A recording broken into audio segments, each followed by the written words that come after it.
of a break from all the hardcore and jungle and everything else that's going on at Club Labyrinth.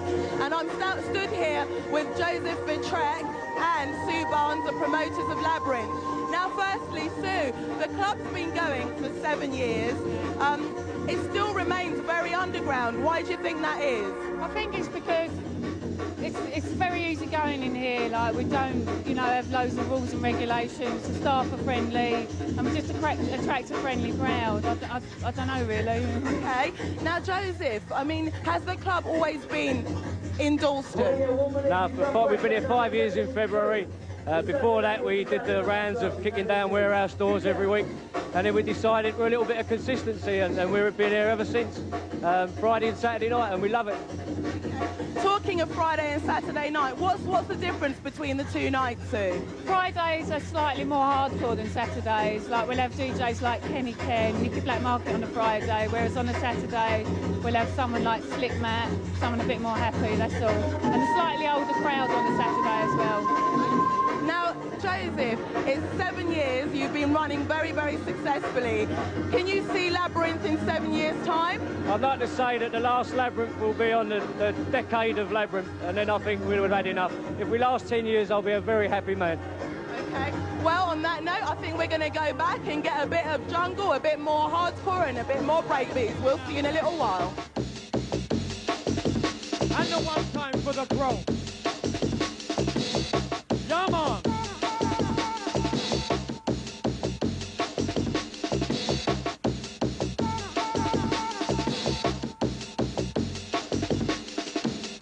Come on! Big up the crew!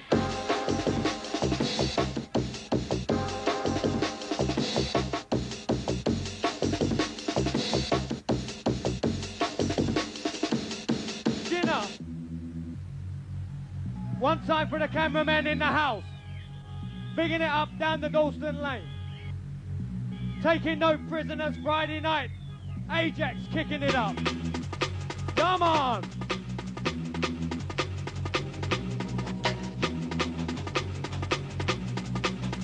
Controller in the place. Take control. Come on!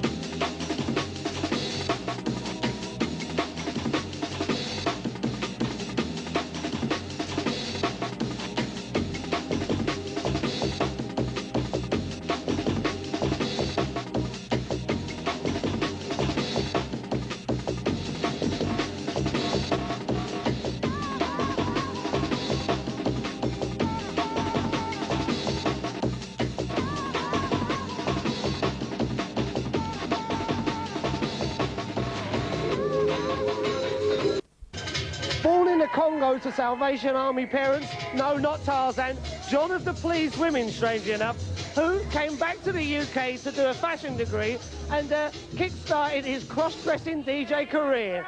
And there's no doubt about it, that boy's got a flair for fashion and a flair for fierce tunes, because he has literally dragged himself to the top of the heap. And now that's culminated in a record deal with East West and a wonderful night called Please.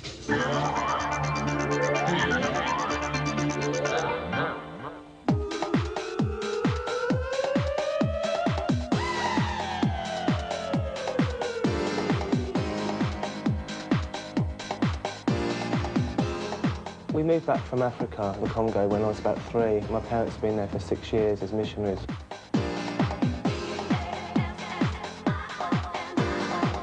I've always been a big fan of music, but when I used to go out when I was about 16, the DJ was nothing, you know. It was just an old git playing records.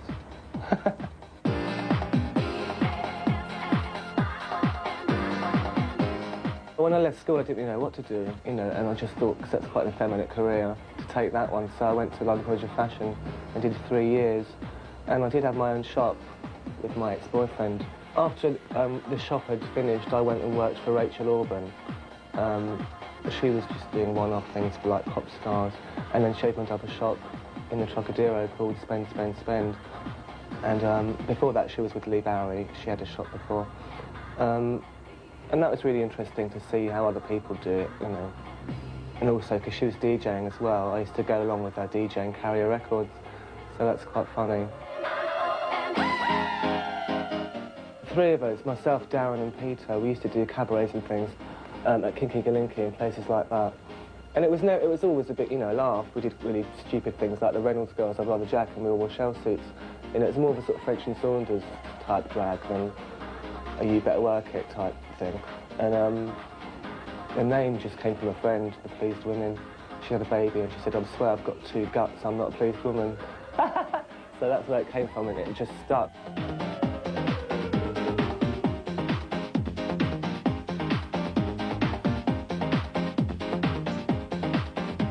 I always used to dress up as a kid at school, and obviously not in drag, but in certain looks. And I like John Galliano's clothes a lot. I've been buying a lot of his things, but you know, I could wear something by him and put it with a second-hand cape or something. It's not all like big flashy old designer things. I just like things that look classic and timeless. The idea of getting ready every night, I mean, it's nearly 5 or 6 nights I've been doing. I mean, I suppose it isn't a very good idea really to do it every day, but I love doing it, and you know, I've got myself a routine now where it doesn't take me that long. I can get ready all in an hour.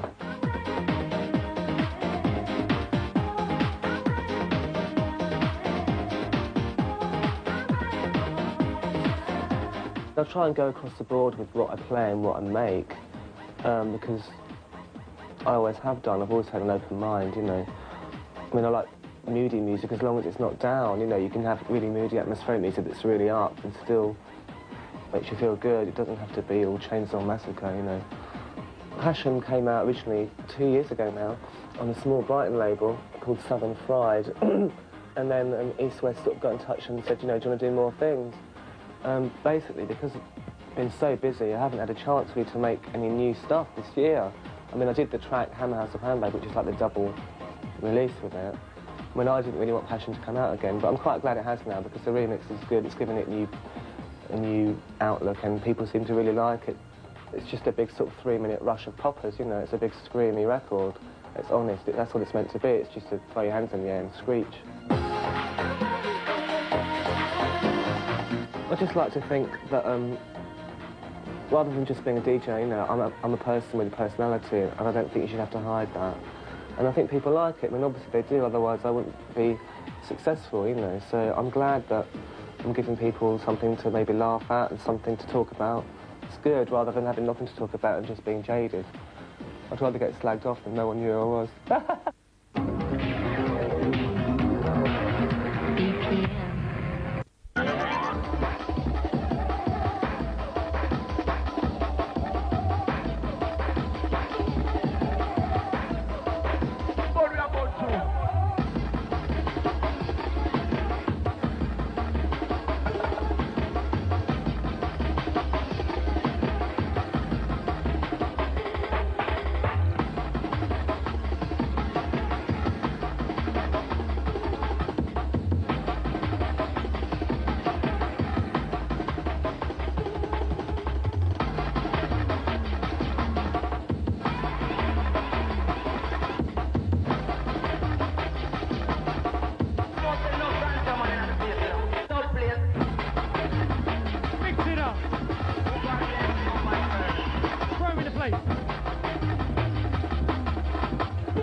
Somewhere in the heart of the Labyrinth, it's not the Minotaur, but no, it's DJ Manic and DJ Yankee, who, though they're not working tonight, are kind of definitely associated with the Labyrinth sound.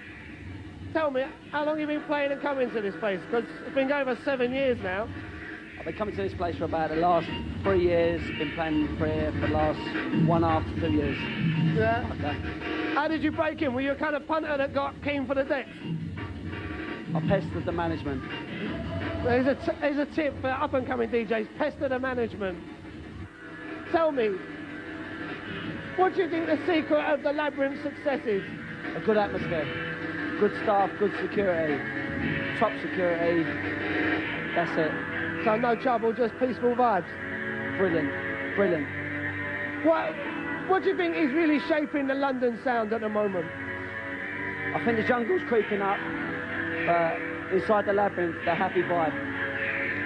Keep it on the right level. Well, mate, how old are you, Yankee? Me, 19. I'm sure he's lying about that, right? But Honestly. what dragged you into it? Your brother, I mean, or was it just like the need or the want to be a DJ? I think my brother influenced me a lot, but there's a one, I think, as well. Who else on the scenes, like, you know, you give a big up to? Kenny Ken. Yeah, Kenny Ken. Kenny Ken, Randall, Pesce, people like that. Where else do you go? Telepathy, the Wax Club, Institute in Birmingham, some of the top, Desire, Hippodrome Orange. Yeah? You go out to Birmingham. You find there's like a similarity now between the Midlands and London. No, there's a lot of difference up north. I think it's more happy, and down here it's more jungle. London's pushing with the jungle, isn't it, really?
We're going out to the jump up posse. This one's just for you. Listen up. It goes like this.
to Maria.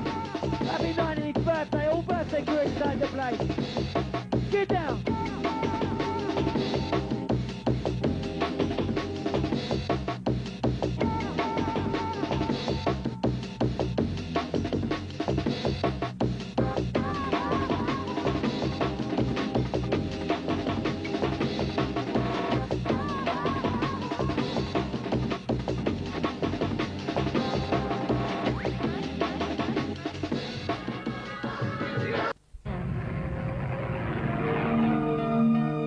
Inside the sounds of the DJ Chrome, you know the cue.